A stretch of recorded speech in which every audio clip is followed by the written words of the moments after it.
You're listening to The Rant. Please go away. Let me sleep for the love of God. I am Kamala Harris. My pronouns are she and her. I am a woman sitting at the table wearing a blue suit. You're listening. So the best way to get something done, if you hold near and dear to you that you like to be able to, anyway.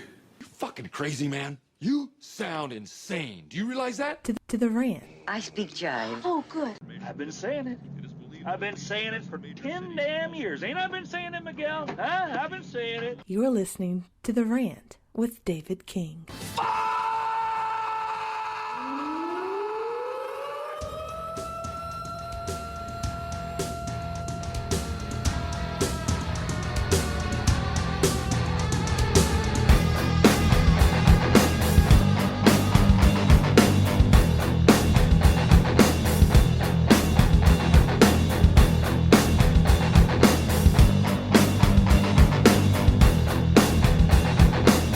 Hello, everyone. Welcome to The Rant. I am your host, David King. It's good to be here with you today on this Thursday, November 10th. A little late behind the mic. Was hoping to do this episode sooner, but unfortunately, it's just been a hectic week. Anybody who follows me on Instagram knows that we're doing major additions to the house. And things are only going to get busier from here on out because I have clients that are blowing up the phone. It is a good problem to have. If I sound a little funny, it's because I have a cold. I'm not feeling all that great today, so bear with me.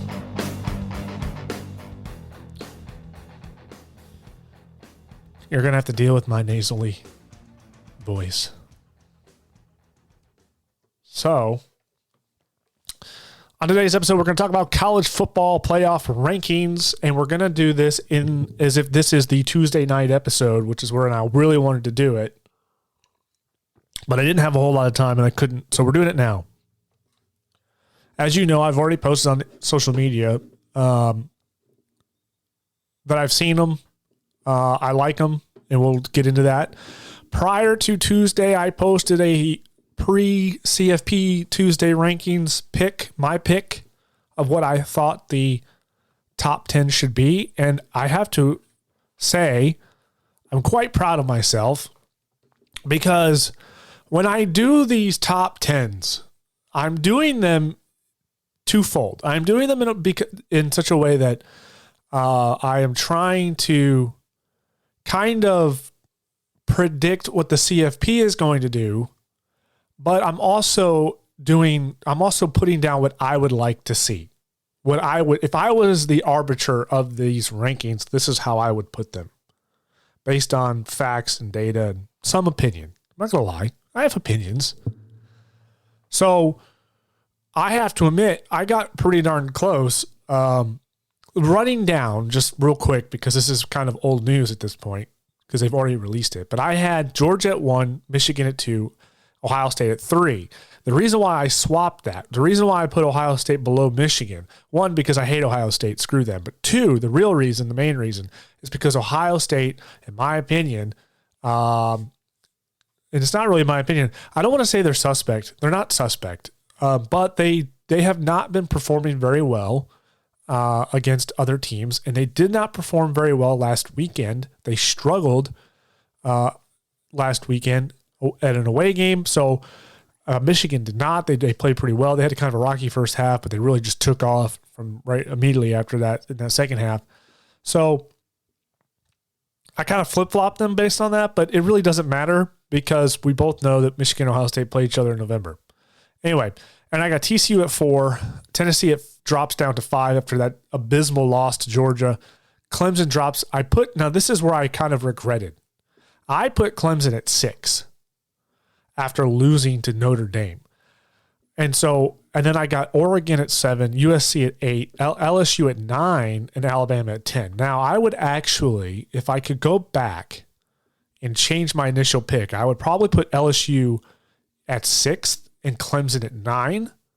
Or I would put LSU at like 7 or 8 and drop Clemson further up the rank because, unfortunately, even though Clemson only has one loss, Clemson has been suspect all year. I said this on the last podcast. They have not been very good. They have not performed the way they should against non-ranked opponents and other teams. They very kind of struggled to get through the season.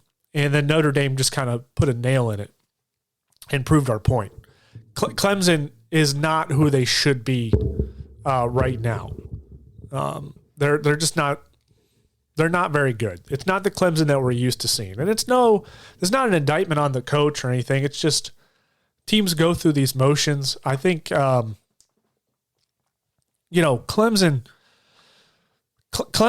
is how traditional football teams performed before Alabama, before you saw the reign dynasty of Nick Saban in Alabama.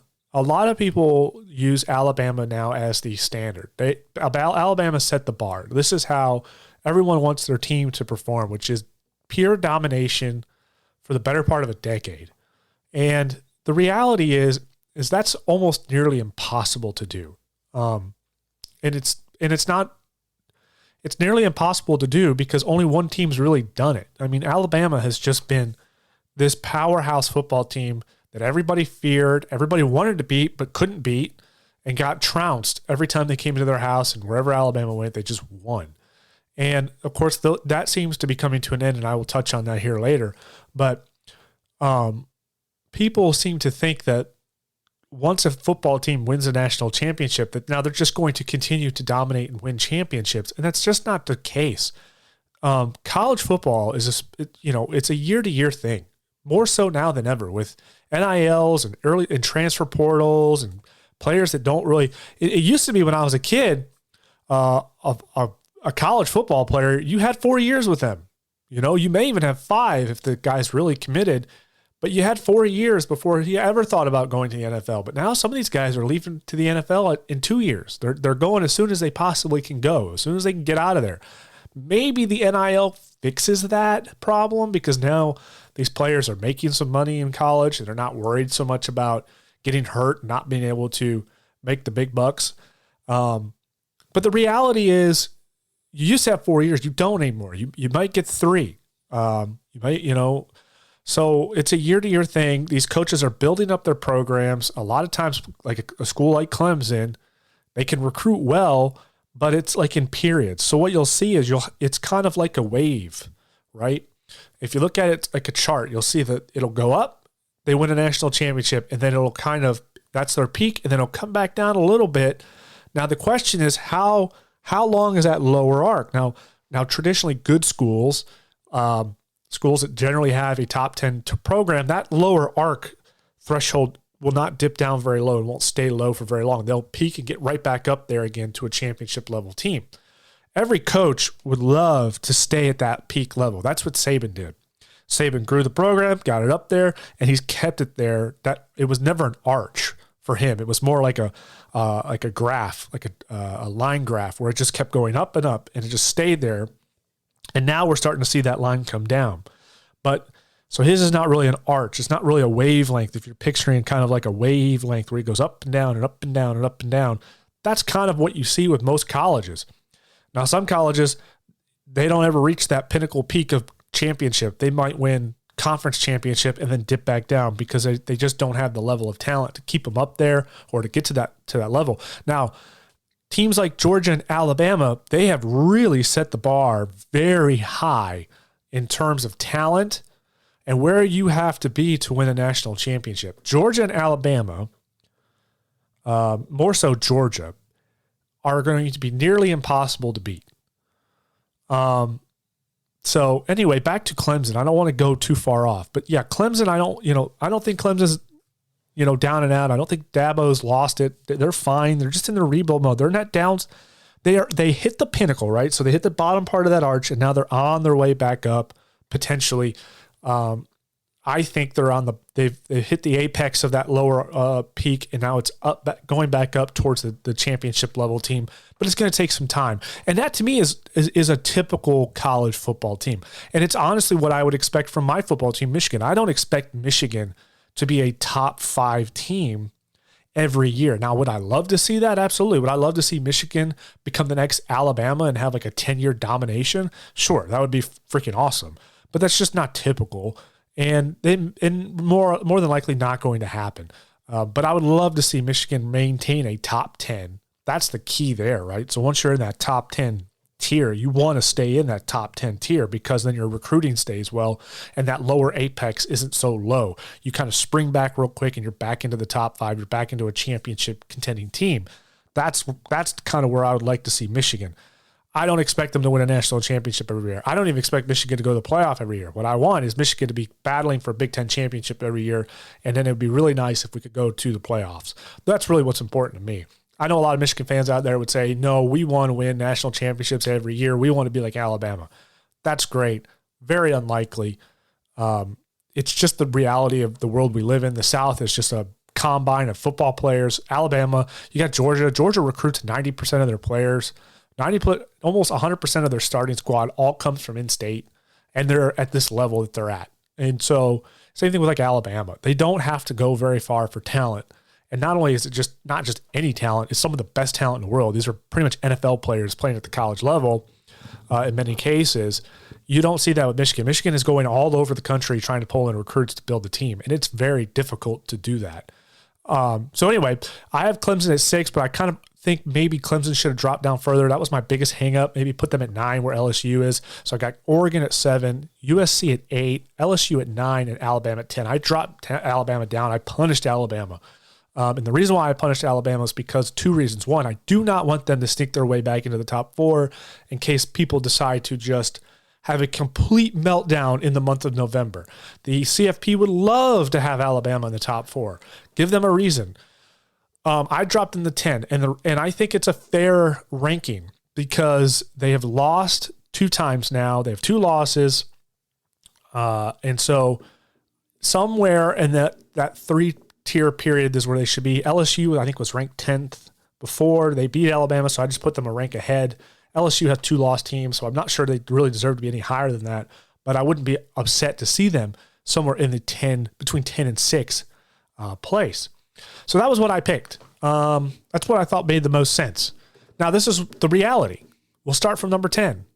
I wasn't too far off. Clemson got put down to 10. I said I was a little like, I don't know about putting Clemson so close to the top 5 still, especially after what I said last weekend, which is they don't even deserve to be in the top 4.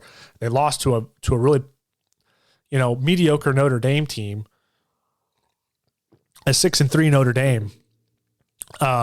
They really shouldn't. They should fall out further, and so they got put at 10th, and I think that's a fair assessment.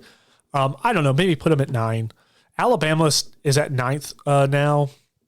They get put in the 9th place spot. I don't hate this.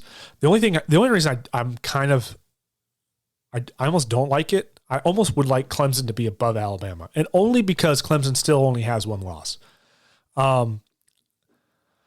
But on paper, I guess you could say Alabama's probably a better team than Clemson, and then Clemson just hasn't played enough quality opponents, and if they had, they'd probably be far worse than 8-1, so I can see that argument. But either way, I've always said that anything out of the top 6 doesn't really matter. Especially the closer you get to the end of November, if you're not in the top 6 or 7th the top 6 or 7, you're pretty much out of the CFP. You're not getting in. And I said this to somebody today. They asked, do you think Alabama makes their way back in? I said no. Unless Tennessee and Georgia have a meltdown, I do not see any way Alabama goes into the college football playoffs. They are out. Because it just wouldn't be right. Tennessee is probably going to win the rest of their season. They'll be 8-1. And they're ranked at 5th right now. So number 8, Southern California, they're 8-1. That's a whatever. Sure, throw them in there. But, I don't think that's a problem to have Southern California at 8. I have no opinions of it. And then I have Oregon at 6.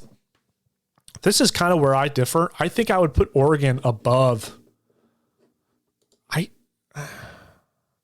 didn't have Oregon above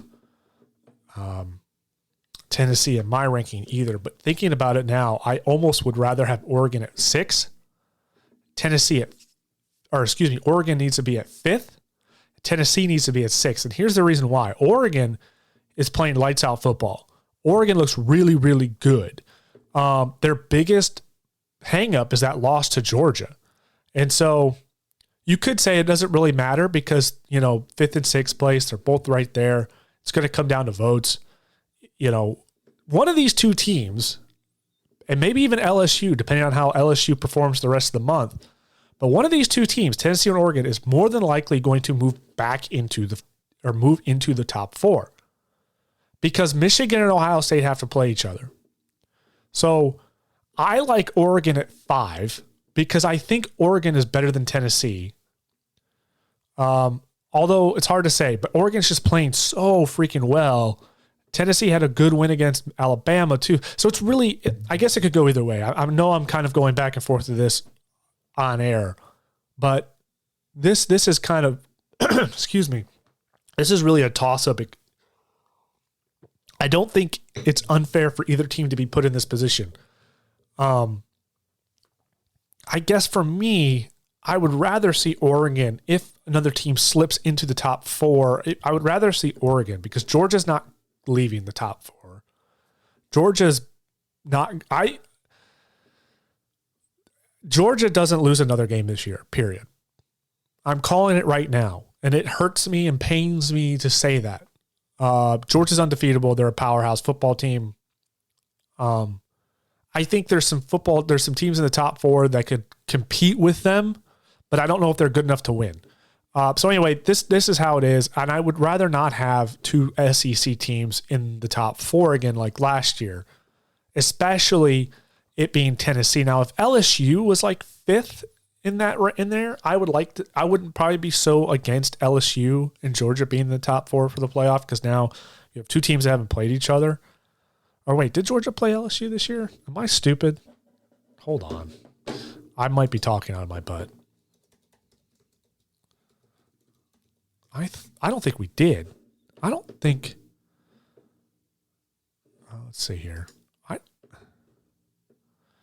I don't follow it that closely, folks. Let's see here. No. They didn't. No, and they don't. So, yeah. So Georgia's got Mississippi State, Kentucky, and Georgia Tech. Those 3 games. Those are all W's for them. I mean, unless they just decide to stay home and not play football, I don't see them losing any more games this year. And they haven't played LSU. So to see LSU and Georgia in the top 4 wouldn't bother me as much. But I don't like repeat games. Georgia and Tennessee have already played. Georgia spanked Tennessee's butt. We don't need to see them play each other in the playoffs again. And I'd hate to see Tennessee sneak their way to the national championship game against Georgia again. I would hate that. You'd like to think that maybe the football, things would balance out and Tennessee would lose to TCU or whoever's in the top 4, not make it to Georgia in the championship game. But, sometimes things happen and it's just like, really, we're doing this again? It just doesn't make for very entertaining football. So they got Tennessee at 5, Oregon at 6, LSU's at 7. I think maybe. I mean, this is the fairest way to do it because LSU has 2 losses, unfortunately. Yes, they beat Alabama. But so did Tennessee, and Tennessee's 8-1. So technically they are better. So Tennessee does need to be above LSU. This is fair. And then they have TCU. Finally gave TCU the respect they deserve and put them at number 4. I like TCU at 4. This is a good spot for them. They control their destiny from this point on. A lot of people say TCU is going to lose to Texas this weekend.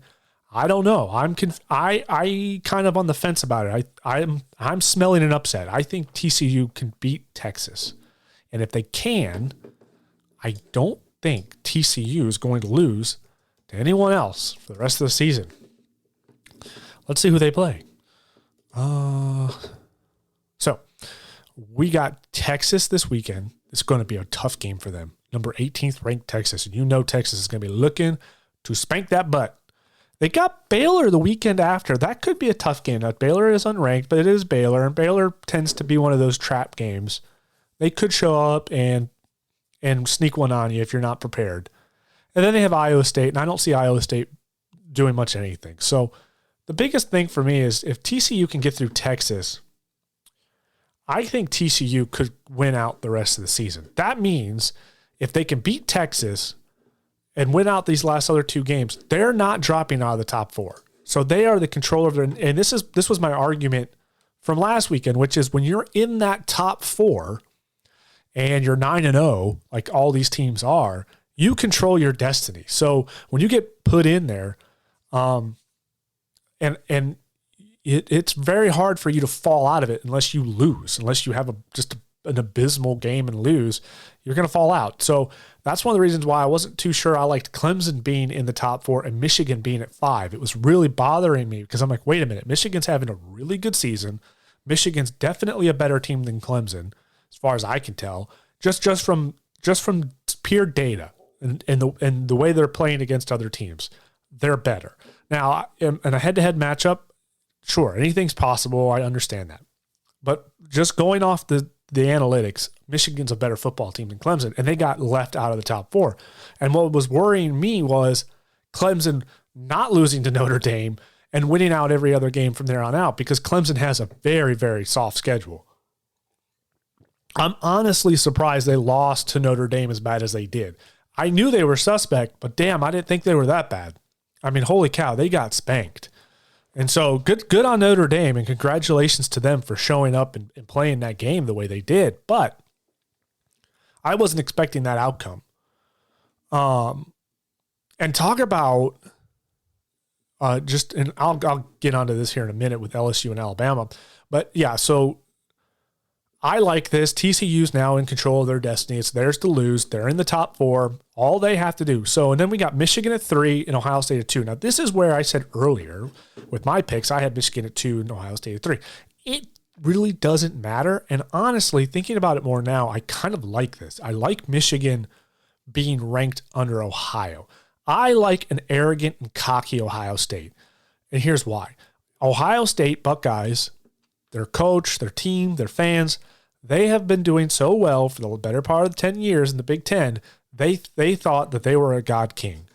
And Michigan showed that a God King can bleed last year when they just trounced them. And I like it when they're arrogant, because when they're arrogant, they kind of play that way. And Michigan has an opportunity to show them what the reality is. So this is kind of like a chip on the shoulder. You know, if I'm Jim Harbaugh, if these rankings stay the same way and Ohio State's above us, I'm putting that right there on the wall. I'm gonna put it right there and tape it to the wall and say, this is where they think you are. I'm going to show every ranking from here on out. I'm going to say, listen, Ohio State started out the year at number 2, even though we beat them, and even though we went to the playoffs and they didn't, and we were the Big Ten champions. Ohio State still was number 2 at the beginning of the season. And not only that, but Michigan, I think, started the season off at like 8 or 5 or something, like really weird ranking. What a slap in the face to the Wolverines. So if I'm Jim Harbaugh, I would immediately take that into the locker room at the beginning of the season and say, see what they're doing? Because that puts a chip on the shoulder for my players. And then I would take this ranking and I'd show it to them the day before the day of the game and say, just remember what everyone thinks about you. Go out there and prove them wrong. And that's what I would do, because it helps. So I'm not upset about it. I think it's okay to be there, and I'd like to stay there, unless Ohio State screws up and loses. So they got Michigan at 3, Ohio State at 2, and of course Georgia's number 1, and that makes the most sense to me. This is the how the rankings probably should have been. I mean, minus LSU and Clemson being where they are now, and Alabama, but this is what the rankings should have been last week. So okay, we had a big kerfuffle. You know, maybe it was intentional to get us all talking about the playoffs and get people, you know, all the pundits on the radio and doing their thing. And it's like, haha, see. And you could also make the argument that the system is playing itself out the way it's intended, that it didn't matter where they put any of these teams because we knew that teams were going to go up and down and move. And fair enough. But this is what it should have started out as. So I'm very pleased with it. I think it's going to be, this may actually be one of the best years of college football playoffs that we're going to have. And the reason why I say that is because there's such a diversity of teams in the top 7. it's primarily Big Ten and Michigan. It's primarily Big Ten and SEC, but there are Big 12 and you got Oregon in here as well. So there is a nice kind of balance. The biggest thing for me is Alabama's not in it. Alabama's out. Clemson's nowhere near there. So we have a new kind of wash up of teams. Tennessee is in the top 5. I mean, that was something that was unheard of before. This is very, like, conference wise, it's not a variety. It's pretty much 2 conferences. But in terms of those, inside of those conferences, we have teams that we don't traditionally see hovering around that top 5, top 7. And so it's nice. It's really good to see that. It's very refreshing. It's going to be very interesting to see how it plays out. However, Tennessee was the only team that I thought had a chance of beating Georgia, and I was clearly very wrong. Tennessee didn't show up to that game. They got just trounced by Georgia. And so what that tells me is this. Georgia is a lot better than we realize. They show up and play the games that matter. And yeah, they may have struggled against lesser teams like Mizzou, but that may just be because it's a lesser team like Mizzou, where you are in that arrogance mode, like I said with Ohio State. You're arrogant enough to think that you're unbeatable. So you go into those games and think, we can't lose, and then you kind of get trapped. Now, the difference is Mizzou couldn't capitalize on that. If their offense could have scored more touchdowns, that game would have been over. But they couldn't, and that's the difference between doing that to a good team and doing that to a bad team. Georgia can't do that against Michigan. Georgia can't do that against Ohio State. And they couldn't have done that against Tennessee, but they wouldn't have because Tennessee was, everyone was saying this could be the big upset. So obviously Georgia is a powerhouse team. They have the ability to just come in there and handle their business. I do not think anyone's beating them. And that kills me because I could see if Michigan can beat Ohio State and win out the rest of the year and have a perfect season, I could see Michigan and Georgia being in the national championship game. However, I don't know if Michigan is, because we all you can go back to the last year and talk about that game and how Georgia just beat up on Michigan. But I think Michigan's a little bit better team this year than last year. I think they've got a lot more reps in. I think they're stronger, they're faster, it's a more seasoned team, if you will. So in terms of that apex, like I talked about earlier, when Kirby Smart took over Georgia, they were on that up and up on that apex. They were rising to the top of that apex to get that national championship. And so often they got so close, but they would lose. They come just short, right? They would lose to Alabama, lose to Clemson. Someone would beat them, and they just wouldn't quite get there. And now they finally hit that apex, and so they've won that national championship this past year. And everyone saw Georgia trending that way, and they're there. And I think Michigan is kind of in a similar situation where it's like, okay, we're on that up and up, but I don't quite know if we're at the apex of that upper arch yet to get that national championship. I don't know if Michigan is at the level that Georgia's at. It takes a tremendous amount of talent, time, and conditioning and seasoning to get those players to the point where they can compete at that level. That is a very, very, just a whole different level of football.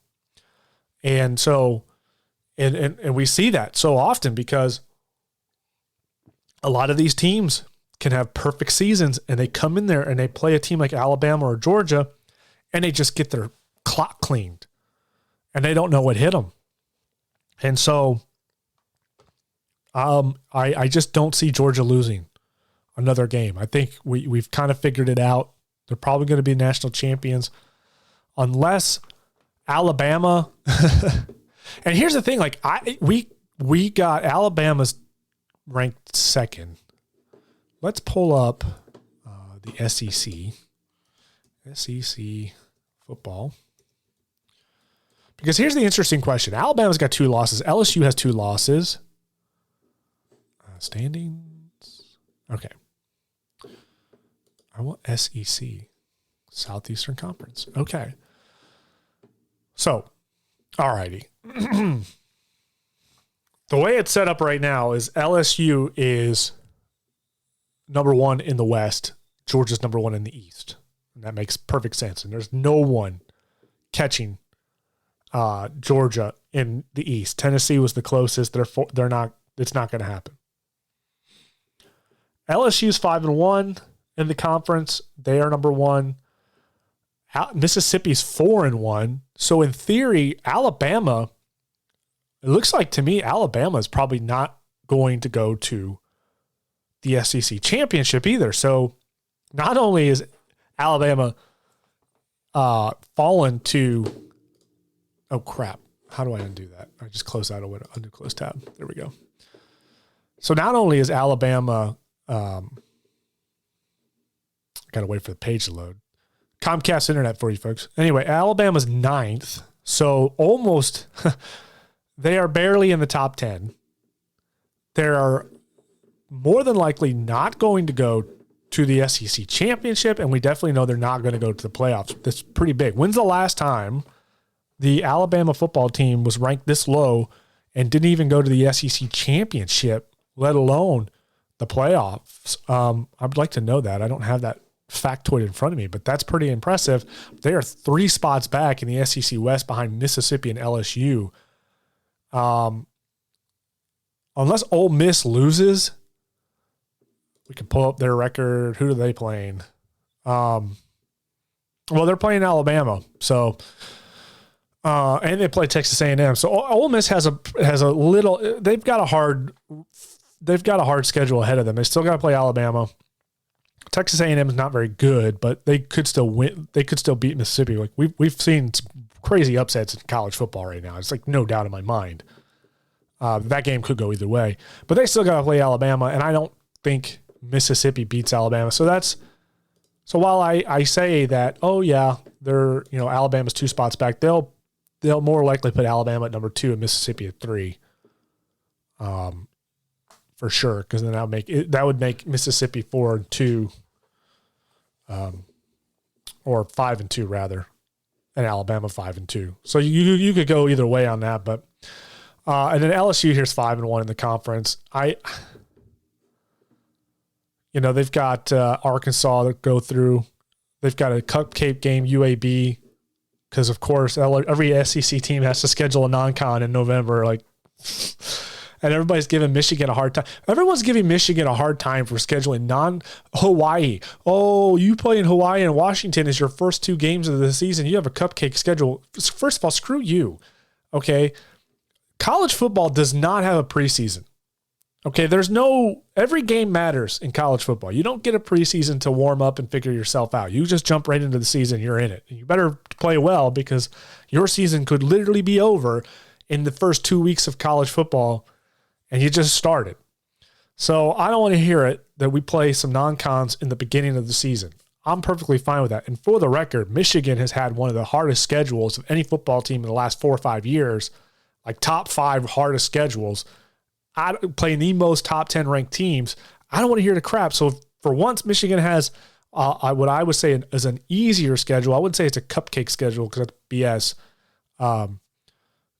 Because Michigan is the Alabama of the Big Ten in terms of everyone wants to beat you, so everyone's going to play you at their best.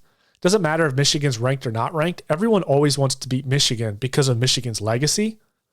So Northwestern, or in this case, let's say Penn State may not be the best Penn State football team that they traditionally are, but they're still going to play us like it's a freaking championship game, I can guarantee you. So I'll take a little bit easier of a season, and by all means, I don't care. But anywho, I'll get back on my rant here. And then LSU does have Texas A&M as well, and Arkansas. So LSU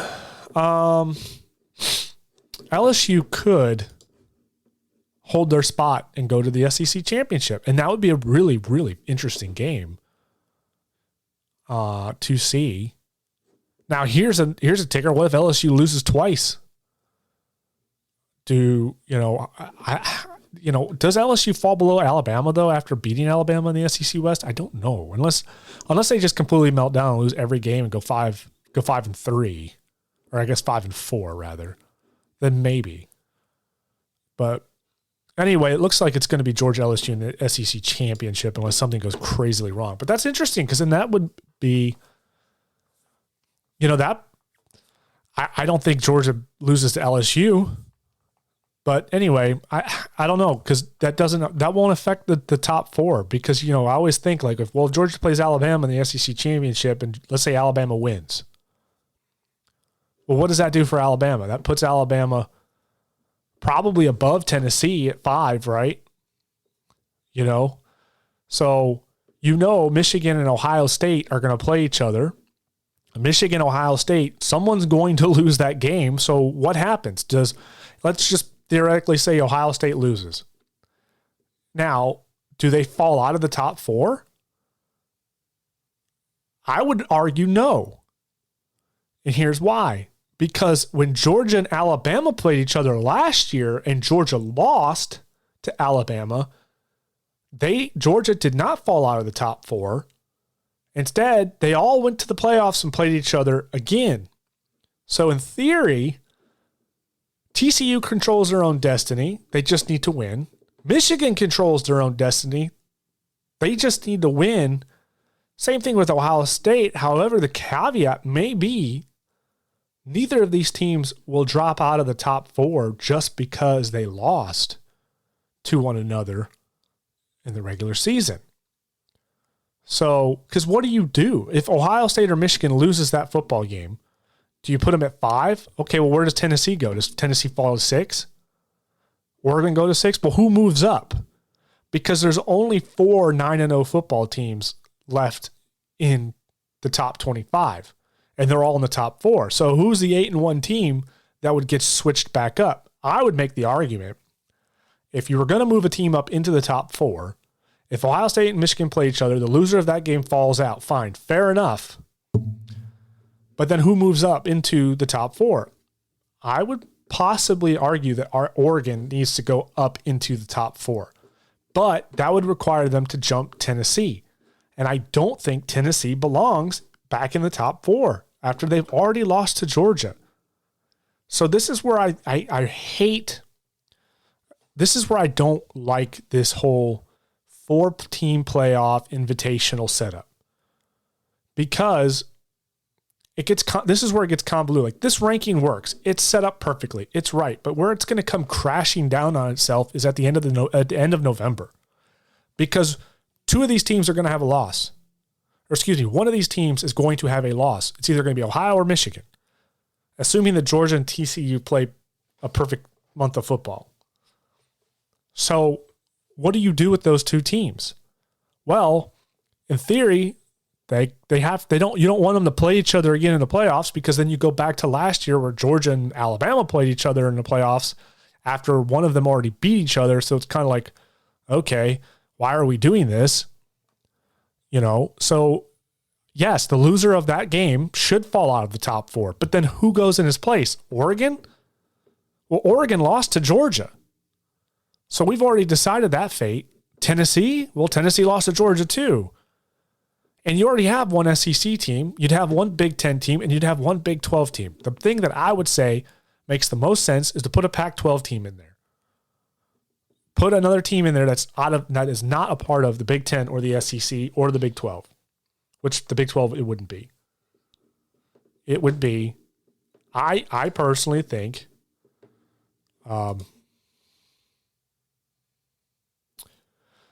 it needs to be USC or Oregon. That replaces Michigan or Ohio State at the end of November.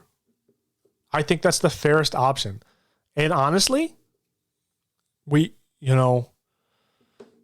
pull up Southern Cal. Where are they at? Southern Cal. So Southern California. Well, Southern California plays Notre Dame at the end of the year. That could be a huge upset. That could be a huge upset for USC. Like, USC could lose to Notre Dame. I think they could. Let's look here. Standings in the Pac-12. So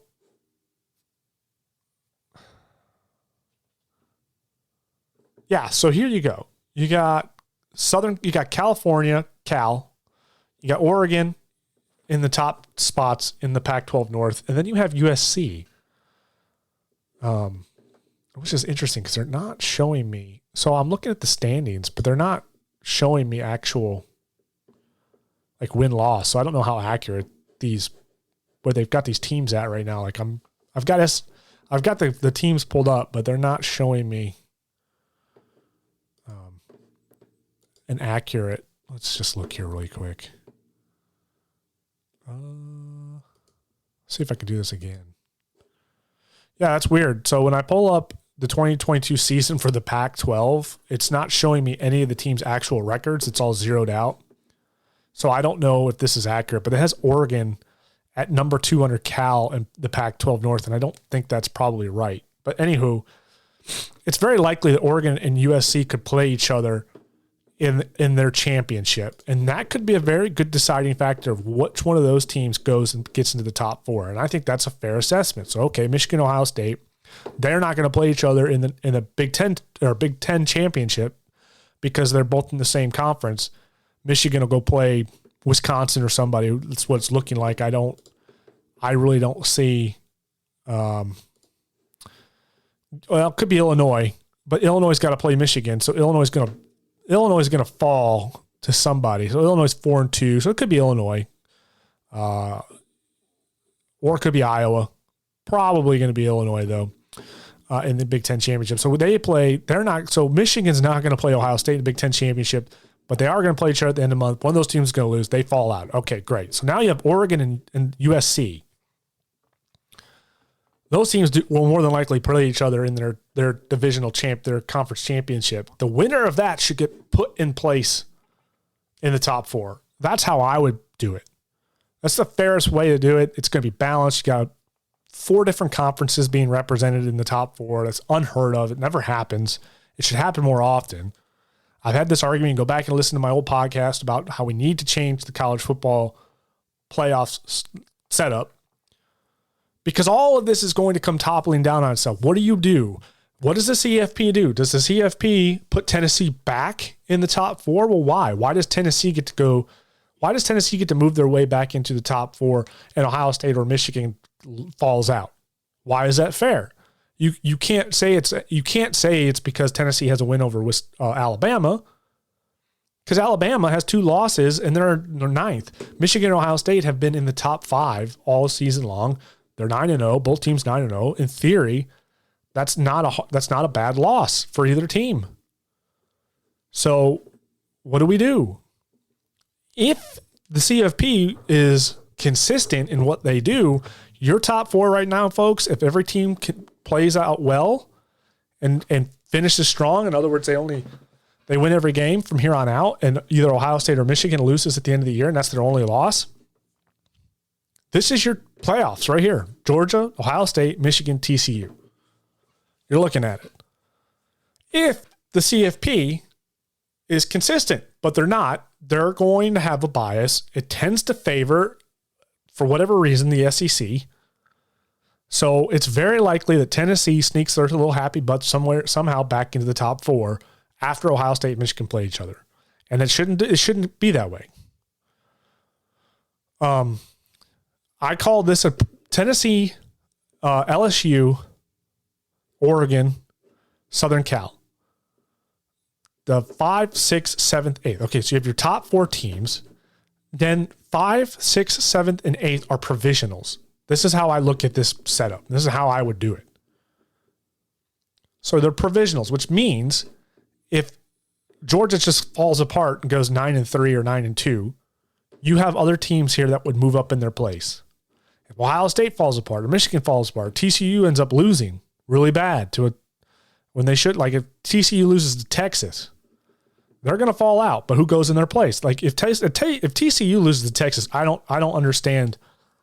Like do they fall out? Does that mean TCU is worse than Tennessee? I don't know. But they're provisional teams.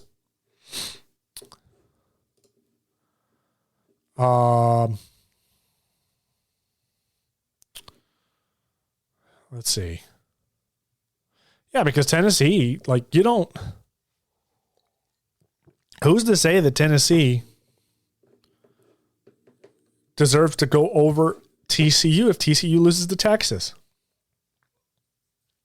Who's to say Oregon deserves to? I don't know. This is very strange to me. This is a tough call, and this is why 4 teams just doesn't work. But again, these are provisional, so these teams would move up when other teams do poorly in the top 4. But the reality is none of these teams are likely to do bad enough where they should fall out of the top 4. So I don't know. We'll see how it plays out. But I like this ranking. I like where it's at. It's every team's to lose at this point. TCU, Michigan, Ohio State, Georgia. It's all yours to lose. It's on you now. There's no fight to get into the top 4. You're in it. Tennessee has to be pretty happy with that 5th spot.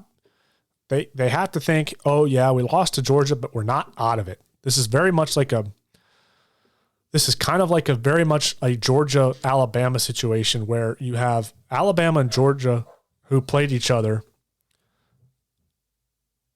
Alabama and Georgia who's played each other, and Georgia loses, but they don't fall far enough out to where they're out of the top 4. They could still get their way back in, and they did. They stayed in it. So it's very likely that this Tennessee fans have to be very happy with where they've landed this week because you're not out of it. It's very likely you could get moved back into the top 4. Oregon is going to be upset. This whole loss to Georgia for Oregon is going to be their Achilles heel.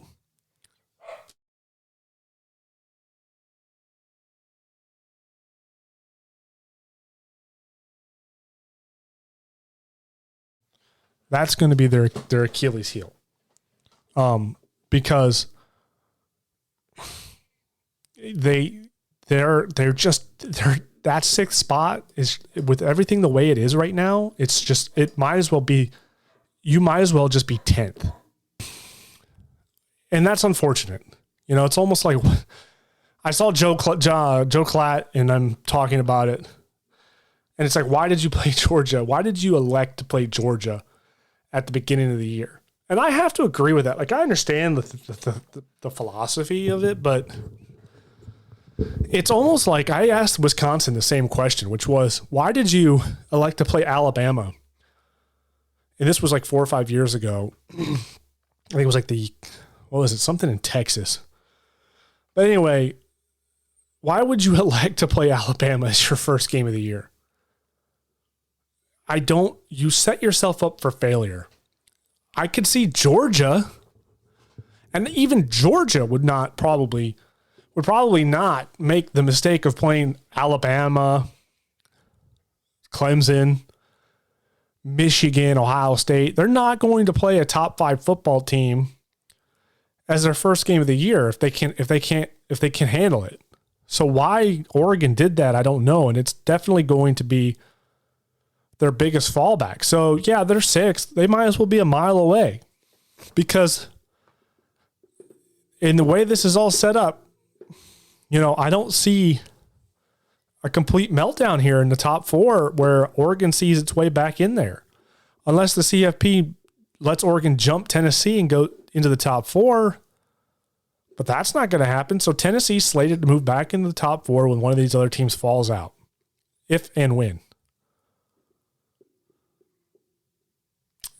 I strongly believe we have to change the way the college football playoffs is set up. Now, I've heard rumors. I've heard that they're going to expand it. And I've talked about this. You can go back to January, and I talked about how the college football championship should be set up.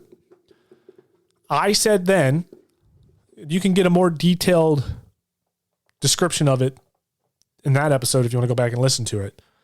But I think the only people that should go to the college football playoff, it should be opened up for all conference champions. Every conference has a championship. All right. So that means if you win your conference, you get a spot in the college football playoff. And then it just goes down from there. So that would be essentially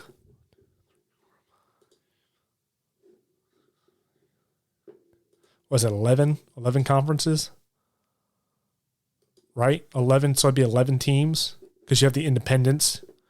So that's how I feel it needs to be done. That's the way. Then this way you don't get rematches. It limits rematches to almost zero. I mean, you may have non-coms repeats. That's very likely, where you may have played a non-conference game at the beginning of the year, and it's likely you see that team again. That could happen, but I like this because it limits repeat games like we had last year. It means that it puts importance on winning your conference, because right now that doesn't seem to be all that important. Like, it doesn't matter. Like, who cares? I can lose my conference championship game and still go to the playoffs. Like, why? That doesn't make sense, especially last year where Georgia and Alabama played each other. One team already won, and then they had to go off and play each other again. It's like, for crying out loud, really? So I like that. And I would be happy to meet in the middle, because some people say, well, it's too much football, it's too many games, they're not going to be able to do it. They could do it. They could fill up the whole month of December. And they could fill up that big break. You could totally fill it up and make it work. You could totally fit every one of these conference, one team from each conference, into those next 2 weeks before Christmas and get it done.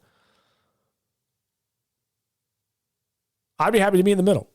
Power 5. Power 5 gets a guaranteed spot into the playoffs, and then you have a lesser conference as a sort of wild card setup where it's like, yeah, you have one of the lesser conferences gets put in there and makes it a 16 playoff. Because you do have the occasional team like Cincinnati, UCF, right? That tends to have and this goes back to my point, like UCF and Cincinnati are not teams that are going to be consistently top 5 teams. It does not happen. Part of the reason why it happens is because nobody wants to go play at Cincinnati, because if Cincinnati goes 8-0 or 9-0, they're not going to necessarily be put in the top 4. And the problem is their apex, right? I talked earlier about that wavelength where you win your championship and then you dip back down and then you start to rebuild the program. So you're back up in the apex again. You reach the top tier or the bottom tier of that apex. You know, I think Clemson hit the bottom last year. They're on their way back up, right? Michigan's on their way back up. How high are they? We'll find out this year. I think Michigan's right there at the very tippity top of that apex. They're very close to being a championship level team, but I don't know if they're quite there yet this year. But they're very close. Teams like Cincinnati, that lower apex, it goes way lower than Georgia or Ohio State or Tennessee or, well, Tennessee, I don't know, LSU or Alabama. Alabama doesn't have a low apex. They haven't come back down yet. Now you could make the argument that they've hit the apex and they're on their way back down. The question is, how far will they go down? I don't think they go very low. I think they come back up. So that wavelength is much smaller for those bigger teams. But for Cincinnati and UCF and all these other guys, it goes way down, and it takes a lot of work to build up a team that goes undefeated. Does it mean that they have a championship level team? I don't know. Probably not. You know, it's hard to say, but you know, UCF did beat, what was it, Auburn? I mean, just spanked Auburn when they played them in their bowl game. And you could say, well, it's a bowl game, doesn't matter. It does matter, and it means something. And when you say that a team like Cincinnati has an opportunity to go to the playoffs, whether they win or not. If they can get into the playoffs, it makes them relevant. And when a team is relevant and a school is relevant, then they can recruit better. And maybe that apex is no longer so, the lower apex isn't so low anymore. Maybe it comes up a little bit and it brings a balance of power. So that's my argument. It's like when every team and every conference has the ability to get into the playoff, if they have a good season and they play well and they win their conference, they can go to the playoffs. That means that every school has the opportunity to be a champion, a national champion, which means the recruiting gets better. It brings more variety to the game, brings more teams into the mix. It makes things a little more interesting because, hey, I mean, think about it. Like, everyone wants to talk crap about, you know, a Cincinnati or something. I'm using them as an example because they were the last lesser team that was that had a really good season. All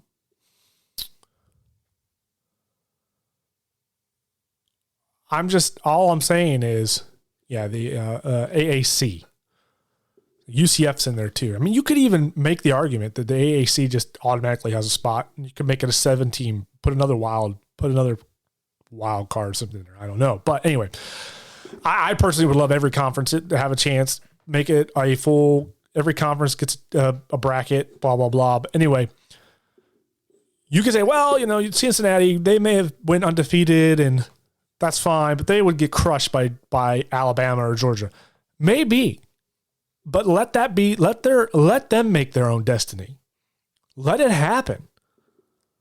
Like, let them in, let them play, and let them prove themselves, because I love a good upset. And I would think, man, if UCF comes into the playoff championship against Alabama and wins, could you imagine what that would, like, the uproar from that? And could you imagine what that would do for a college like UCF? You know, you could make the argument that it would hurt them even as well, but honestly, not really. It's one of the reasons why these teams, these guys get picked for non-con games against bigger teams in the beginning of the year, because it's good exposure for them.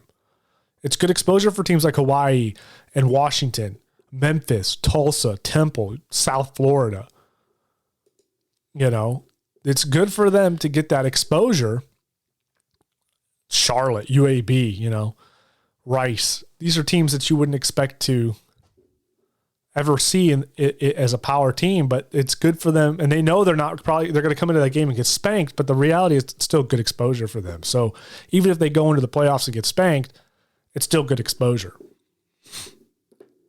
And the fact that they had an opportunity to just be there means that to future recruits, like, look, you can come to our college, you can play well, and actually have an opportunity to win a championship. If you're a top-tier football player, you're not going to go to a school that can't win big, because it's not going to make you look good. You're not going to get in front of those recruiting eyes of the NFL. Or maybe you do, but it's less likely. So that's my breakdown. I think we're looking at, I truly think the CFP may not move Michigan or Ohio State out of the top 4 if one of those teams lose to each other. It's very, very likely that we're looking at our playoff spots right here. Because again, do you knock TCU out of top 4 if they lose to Texas? I don't think so. Because, yeah, Texas lost to Alabama, but they almost beat Alabama. So you can make a pretty big argument for it. And on that note, folks, thank you for listening to The Rant. I appreciate it. If you like the show, like and share it. Go on Apple, iTunes, and Spotify and review it. If you do that, you have absolutely no idea how much that helps me. It's free. It only takes a second of your time. But when you review and like it or share it, it goes what they call, the kids these days say, viral. Good review means I go viral, right? If I get enough reviews, I get put in the up and coming podcast, even though this podcast has been around for a good minute, 2 years off and on, but nonetheless, 2 years. Started it in the pandemic, took a few breaks here and there, trying to figure things out, but it's been around for a while. So like it, share it, tell a friend, hit me up on social media, tell me what you think of the college football playoff rankings. Do you like them? Do you hate them? Do you think some things need to be moved around? I know if you're an Alabama fan or a Clemson fan, you hate it because you're out. You're done. Maybe you find that to be unfair if you're Clemson. Maybe Clemson should be up there near LSU. Maybe not. I think we know they're right where they should be. But hey, maybe I'm wrong. Hit me up on Facebook, The Rant with David King. You can also hit me up on Twitter at The Real DM King. That's Delta Mike King. D is in Delta. M is in Mike King. The Real DM King. You can hit me up on Facebook, Instagram. You can also email me. If I get enough of these emails, I might start sharing them on the show. We could have a whole segment. That'd be fun. Where I read your emails. So you can hit me up on there. Email me at davidking.therant@gmail.com. I will respond if you have a question, concern, or comment. You can tell me to go F myself, or you can tell me how much you love the show, or you can simply ask my opinion on something I will answer. And on that note, folks, have a happy evening. I hope that you have a great weekend, and we will be back next week, hopefully, to talk again about more college football. The election was last Tuesday. Not to get too off topic here on this exit, but we had the elections last Tuesday. I do plan to talk about politics. We will get to that soon enough. Thank you guys so much. Have a great night. Goodbye.